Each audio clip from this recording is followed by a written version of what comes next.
आता हीच तर आहे मोदींची गॅरंटी। मोदी सरकारची खरी गॅरंटी हीच आहे की शेतकऱ्याला दुप्पट भाव मिळतोय, शेतकरीला आनंद मिळतोय असं म्हणायला हरकत नाही। अरे थोडं तरी सरकारने उघड्या डोळ्यांनी बघितलं पाहिजे।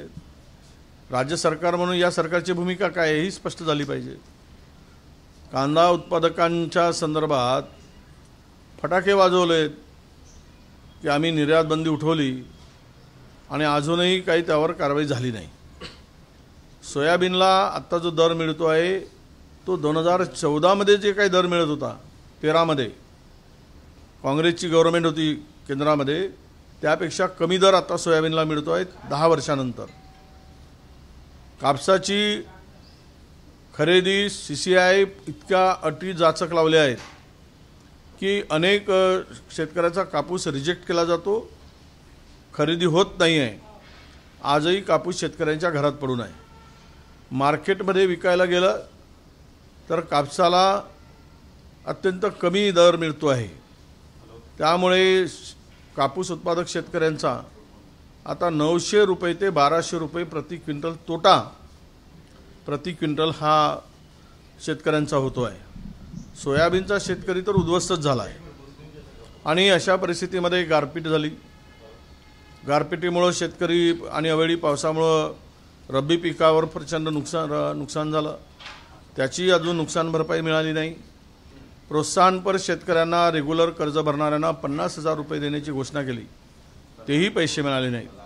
धान उत्पादक शेतकऱ्यांचे बोनसचे पैसे 20,000 रुपये प्रति हेक्टर, 2 हेक्टरपर्यंत 40,000 रुपये देण्याची घोषणा केली।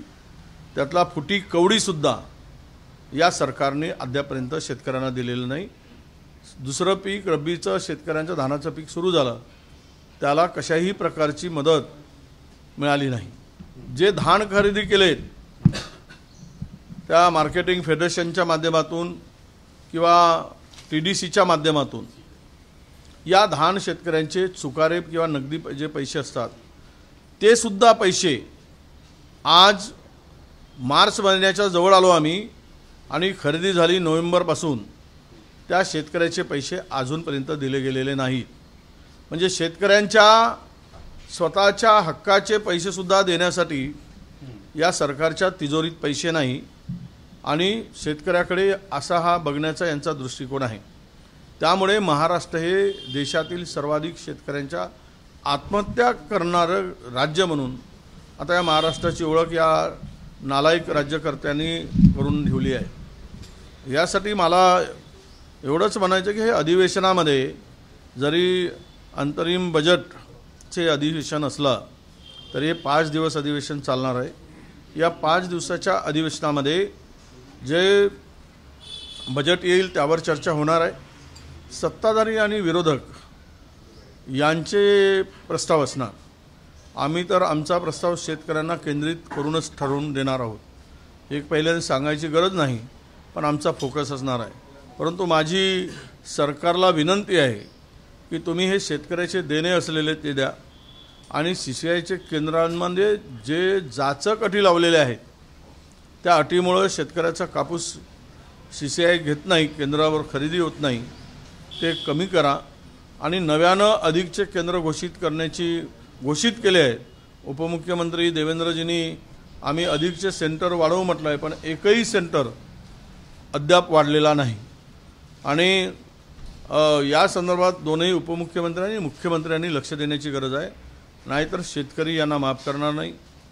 आज शेतकऱ्यांच्याकडे यांची उदासीनता का हा खरा प्रश्न आता राज्यातील शेतकरी विचारतो आहे। यामध्ये अनेक विषय आहेत, ते विषय या अधिवेशनामध्ये घेतले जाणार आहेत। शेतकऱ्यांची आत्महत्या आहेत, कायदा सुव्यवस्थेचा विषय आहे। कायदा सुव्यवस्था म्हणजे दररोज खून खुलेआम सुरू आहे, बलात्कार खुलेआमचा, कोणावरही कारवाई होत नाही, वाचवल्या जात आहे आरोपींना आणि सरसकट गुंडांचे क्रिमिनलचे वावर मंत्रालयात, सरकारच्या शासकीय मंत्रालयात, मंत्र्यांच्याकडे, मुख्यमंत्र्यांच्याकडे फोटो काढणं, DP काढणं, DP ठेवणं, रील बनवणं, हे सगळं काम खुलेआम सुरू आहे. त्यासाठी म्हणजे सरकारचा धाकच आता गुंडावर राहिला नाही. कायदा सुव्यवस्था खड्ड्यात घातली गेली. महाराष्ट्राची होती नव्हती इब्रत सवाट्यावर आणण्याचं काम या सगळ्या परिस्थितीमध्ये झालेलं आहे. आणि म्हणून हेही विषय अत्यंत महत्त्वाचे आहेत. आणि भ्रष्टाचाराने तर कळस घातला आहे या राज्यामध्ये. खुलेआम टेंडर काढले जात आहेत आणि टेंडर काढत असताना JR काढून डायरेक्ट काम दिलं जात आहे. मर्जीतील कंत्राटदारांना काम देण्यासाठी तशा प्रकारची सोय केली गेली आहे. अनेक टेंडर कास्ट वाढवून 4-4 पट काही टेंडरची कास्ट वाढवली, ते पण आम्ही सभागृहात मांडू. जमिनी विकल्या जात आहेत. अदानीला जमिनी गहाण म्हणजे संपूर्ण महाराष्ट्रात आता विकण्याची तयारी सुरू झालेली आहे. झोपडपट्टीतून अजूनही धारावीमधून एकही झोपडी काढली गेली नाही आणि त्याला 3 कोटी TDR दिला गेला.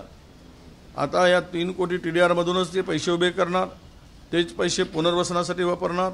म्हणजे एकही रुपया न लावता हा सगळा धंदा जवळपास 5 लाख कोटी रुपये या धारावी पुनर्वसनातून अदानीजींना मिळणार आहे. काल परवा MMRDAची जागा दिली 8,000 कोटीला. ती सुद्धा अदानीला दिली. त्या जागेतून सुद्धा 1 लाख कोटी रुपये अदानींचा फायदा होणार आहे. हे सगळे जे काही व्यवहार चाललेले आहे तर हे निश्चितच मला वाटतं की राज्याच्या दृष्टीनं अत्यंत घातक हे सगळे चाललेलं आहे. राज्य खड्ड्यात घालण्यासाठी चाललेलं आहे. खूप मोठे भ्रष्टाचाराच्या कथा आम्ही अधिवेशनात मांडू. फार चुरस कथा आहेत. आत्ताच काही मांडणं उचित होणार नाही. तर यावरही या 5 दिवसाच्या अधिवेशनावर आमचं लक्ष असणार आहे. म्हणून विशेष करून फोकस पहिल्यांदा आमचा जे आहे अधिवेशनामध्ये न्याय जे मागण्याची भूमिका आहे ती शेतकऱ्यांना, सातही शेतकऱ्यासाठी प्रथम असणार आहे. ABP माझा, उघडा डोळे बघा नीट.